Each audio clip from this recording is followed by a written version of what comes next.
Modlitba k svätej Rafke.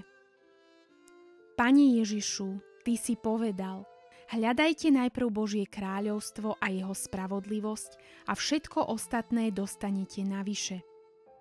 Na príhovor svätej Rafky, ktorá pripojila svoje utrpenie k Tvojim svätým ranám, ťa prosím, očisti moje srdce od všetkého, čo sa prieči Tvojej dobrotivej vôli, aby na mňa a všetkých mojich drahých mohla zostúpiť hojnosť Tvojho duchovného i hmotného požehnania. Na jej príhovor ťa osobitne prosím o túto milosť. Vymenovať. Udeľ mi ju, Pane, na chválu Tvojej slávy. Amen.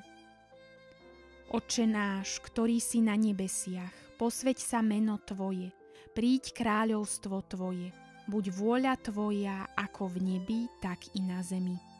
Chlieb náš každodenný daj nám dnes a odpusť nám naše viny, ako i my odpúšťame svojim vinníkom.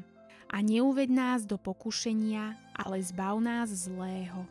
Amen. Zdravás Mária, milosti plná, Pán s Tebou, požehnaná si medzi ženami a požehnaný je plod života Tvojho Ježiš. Svätá Mária, Matka Božia, pros za nás hriešných teraz i v hodinu smrti našej. Amen.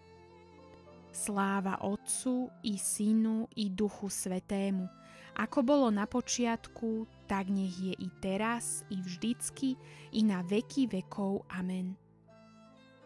Túto modlitbu nájdete v knihe Svätá Rafka, kvet Libanonu.